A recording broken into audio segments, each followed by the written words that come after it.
आप सभी लोगों का बहुत बहुत स्वागत है हमारे चैनल पर एक बार फिर से। आज हम मध्यकालीन भारत का चैप्टर नंबर 5 पढ़ेंगे, जिसमें कन्नौज का घेड़वाल वंश रहेगा।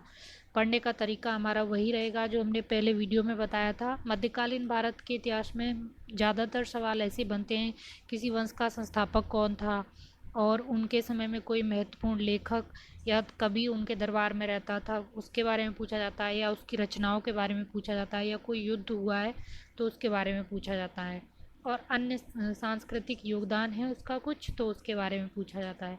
तो क्योंकि बहुत छोटे छोटे राजवंश रहे हैं मध्यकाल में, तो ऐसे ही सवाल यहाँ से बनते हैं, तो उसी हिसाब से हम पढ़ेंगे।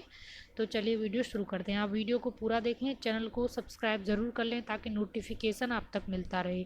हम बहुत ही अच्छी बुक से पूरा मध्यकालीन भारत कवर कर रहे हैं। जो मैं पढ़ा रही हूँ इससे अलग आपका एक भी सवाल नहीं जाएगा। तो बहुत अच्छे से मैं इसको पढ़ा रही हूँ आपको, तो आप इसको पूरा ज़रूर देखें। तो चलिए वीडियो शुरू करते हैं।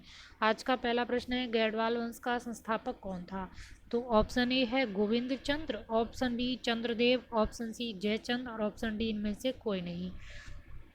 तो गढ़वाल वंश का संस्थापक है तो गोविंद चंद्र तो है नहीं, तो गोविंद चंद्र इस वंश के दूसरे राजा थे, और जयचंद गोविंद चंद के बाद के राजा हैं। तो संस्थापक इनका है चंद्रदेव।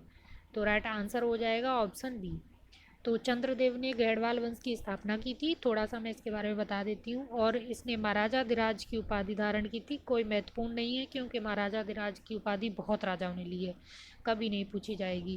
तो और इनकी राजधानी बनारस में थी, तो ये आपको थोड़ा ध्यान में रख लेना है कि चंद्रदेव की राजधानी बनारस थी। और इसके समय में ही जो दिल्ली में जो तोमर वंश राज्य करता था, तोमरों ने इसकी अधीनता स्वीकार कर ली थी चंद्रदेव के समय ही। तो ये दो मुख्य इसकी बातें हैं, राजधानी बनारस थी और तोमरों ने इसकी अधीनता स्वीकार कर ली। तो अगला प्रश्न देखते हैं। राइट आंसर इसका तो ऑप्शन बी है चंद्रदेव। अगला प्रश्न है, विविध विद्या विचार वाचस्पति की उपाधि किसने धारण की थी? ये उपाधि बहुत ज़्यादा इंपॉर्टेंट है, ये पूछी जाएगी और बहुत बार पूछी भी गई है, तो आप इसको वेरी इंपॉर्टेंट टिक कर लेना। तो ऑप्शन ए है Chandradev, option B Govind Chandra, option C Jaichand, और ऑप्शन डी पृथ्वीराज। तो विविध विद्या विचार वाचस्पति की उपाधि है वो गोविंद चंद्र ने धारण की थी। तो ये आपको याद कर लेना है बहुत अच्छे से। और इसके समय एक महत्वपूर्ण काम और होता है, क्योंकि चंद्रदेव के समय जो राजधानी थी बनारस में, और गोविंद चंद्र ने राजधानी अपनी कन्नौज में बना ली। तो दो महत्वपूर्ण काम इसके समय हो गए, विविध विद्या विचार वाचस्पति की उपाधि इसने धारण की और राजधानी को बनारस से कन्नौज लेके आया। तो ये आपको यहाँ पे याद रखना है, बहुत इंपॉर्टेंट है ये। मैं साथ में बेसिक भी बताती जा रही हूँ आपको। अगला है प्रश्न 33, कृत्य कल्पतरु नामक रचना के लेखक कौन है? वेरी इंपॉर्टेंट रचना है, बहुत बार पूछी गई है और फिर भी पूछी जाएगी। तो ऑप्शन ऑप्शन ए आपका Vidyadhar, option B Lakshmidhar, option C राज्यपाल, ऑप्शन डी राजा भोज। तो कृत्य कल्पतरु नामक रचना की जो रचना की है वो लक्ष्मीधर ने की है। तो ये आपको याद रख लेना है कि लक्ष्मीधर ने कृत्य कल्पतरु नामक रचना की थी। और ये गढ़वाल वंश से संबंधित है। ये गढ़वालों का शांति एवं युद्ध मंत्री था और लेखक भी था लक्ष्मीधर। तो इसने कृत्य कल्पतरु नामक रचना की है। तो ये लक्ष्मीधर ने की है, यहाँ लिखा है देखो, ये गढ़वालों का शांति और युद्ध का मंत्री था और लेखक भी था। और यहाँ एक चीज़ और याद रख लेनी है, लक्ष्मीधर है वो गोविंद चंद्र के समय था, उसका मंत्री शांति और युद्ध का मंत्री था, और उसी के शासनकाल में उसने कृत्य कल्पतरु नामक रचना की थी। तो गोविंद चंद्र के समय की तीन बातें आपको ध्यान में रखनी है। एक तो विविध विद्या विचार वाचस्पति की उपाधि और कन्नौज को राजधानी, और लक्ष्मीधर उसका मंत्री था और कृत्य कल्पतरु की उसने रचना की। अगला प्रश्न है 34, चंदावर के युद्ध में मोहम्मद गौरी ने किस गढ़वाल राजा को हराया था? वेरी इंपॉर्टेंट है ये। अब जो बिल्कुल बेसिक से पढ़ रहा है, नया पढ़ रहा है, उसके लिए इम्पोर्टेंट हो जाता है, बाकी तो लोगों को आता ही होगा। Option A Jaichand, option B Govind Chandra, option C Chandradev, option D Prithviraj Chauhan. तो मोहम्मद गौरी ने जयचंद को चंदावर के युद्ध में हराया था। तो राइट आंसर है इसका जयचंद। अगला प्रश्न है, नैषद चरित, खंडन खंड काव्य आदि रचनाओं के रचनाकार निम्नलिखित में से कौन है? तो ये रचनाएं हैं दो, नैषद चरित, खंडन खंड काव्य।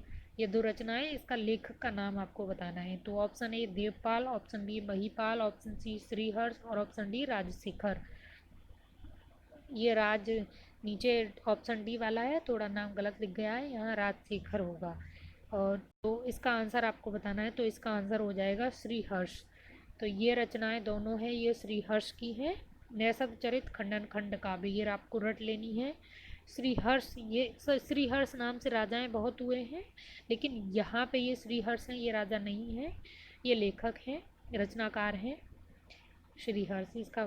और यहाँ पे एक चीज़ आपको याद रख लेनी है, श्रीहर्ष हैं वो जयचंद के दरबार से संबंधित हैं, तो ये जयचंद के दरबार में रहते थे। तो जयचंद के बारे में दो चीज़ें इंपॉर्टेंट हो गई, एक तो चंदावर के युद्ध में गौरी से हार गया, और दूसरा श्रीहर्ष इसके संरक्षण में रहता था, और उसने नैषध चरित और खंडन खंड काव्य की रचना की थी। तो ये दो चीज़ें जयचंद के बारे में बहुत इंपॉर्टेंट हो गई। ऐसे ही एकदम उंगली पे याद कर लेना है, एक एक राजा के बारे में 2-3 बातें होती हैं, और बहुत ज़्यादा सारी चीज़ें रटने की ज़रूरत नहीं है। अगला प्रश्न है, दिल्ली सल्तनत में से किस सुल्तान ने कन्नौज को अपने साम्राज्य में मिला लिया था? Option A Razia Sultan, option B Iltutmish, option C Humayun, और ऑप्शन डी अकबर। तो दिल्ली सुल्तान ने, जो दिल्ली सुल्तान था इल्तुतमिश, उसने दिल्ली सल्तनत में कन्नौज को मिला लिया था, यानी कन्नौज पर अधिकार कर लिया था। तो राइट आंसर हो जाएगा इल्तुतमिश। ये इंपॉर्टेंट है क्योंकि जहाँ से इतिहास में परिवर्तन होता है वहाँ से बहुत सवाल पूछने की संभावना होती है, तो इल्तुतमिश इसका राइट आंसर हो जाएगा। अगला प्रश्न है, श्रीहर्ष नामक लेखक किसके दरबार में रहता था? अभी जो मैंने आपको बताया इसका आंसर आपको पता ही होगा, तो राइट आंसर इसका हो जाएगा ऑप्शन बी जयचंद। श्रीहर्ष है जिसने दो रचनाएं की थी, नैषध चरित और खंडन खंड काव्य, तो ये जयचंद के दरबार से संबंधित है, जयचंद। अगला प्रश्न है, ये बहुत इंपॉर्टेंट है, मुसलमानों पर तुर्कस दंड नामक कर किस हिंदू राजा ने लगाया था? जैसे मुसलमान हिंदुओं से जजिया वसूलते थे, वैसे ही उसी तर्ज पर मुसलमानों पर तुर्कस दंड लगाया था एक गैड़वाल राजा ने, तो उसका नाम आपको यहाँ पे बताना है। तो option A Jaichand, option B Chandradev Gaharwali, option C Prithviraj Chauhan, option D इनमें से कोई नहीं। तो राइट आंसर है इसका चंद्रदेव गैड़वाली। बहुत इंपॉर्टेंट प्रश्न है ये। इन्होंने मुसलमानों पर तुर्कस दंड नाम से कर लगाया था, केवल मुसलमानों पर ही लगाया जाता था, और ये उस तर्ज पर लगाया था जिस तर्ज पे मुसलमान हिंदुओं पर जजिया लगाते थे। तो राइट आंसर हो जाएगा इसका चंद्रदेव। अगला प्रश्न है, जयचंद की पुत्री संयोगिता से चौहान वंश के कौन से राजा ने शादी की थी? शादी क्या मतलब, जयचंद की पुत्री संयुक्ता को पृथ्वीराज, सॉरी, चौहान वंश का एक राजा उसको भगा ले गया था, उससे शादी की थी, तो आपको यहाँ पे बताना है। तो option A Ajayraj, option B Prithviraj third, option C Nannuk, और ऑप्शन डी पृथ्वीराज फर्स्ट। तो यहाँ पे पृथ्वीराज थर्ड था या फर्स्ट था, ये तो आपको पता होगा पृथ्वीराज था, लेकिन थर्ड था या फर्स्ट था ये आपको यहाँ कंफ्यूज होगा। तो पृथ्वीराज थर्ड था, वही पृथ्वीराज चौहान के नाम से फेमस है, और उसी ने संयुक्ता से शादी की थी। तो ये कन्नौज के गैड़वाल वंश के बारे में सारे महत्वपूर्ण फैक्ट हो गए हैं, सारा बेसिक सहित मैंने आपको सब बता दिया। इन प्रश्नों को आपको रट लेना है, और चैनल को सब्सक्राइब ज़रूर कर लें ताकि हम आप तक हमारी सारी वीडियो पहुंचती रहें और आप देखें उसको। हम पूरा मध्यकालीन भारत ऐसे ही MCQ फॉर्म में पूरा कवर करेंगे, बेसिक साथ में आपको बताएंगे। तो थैंक यू।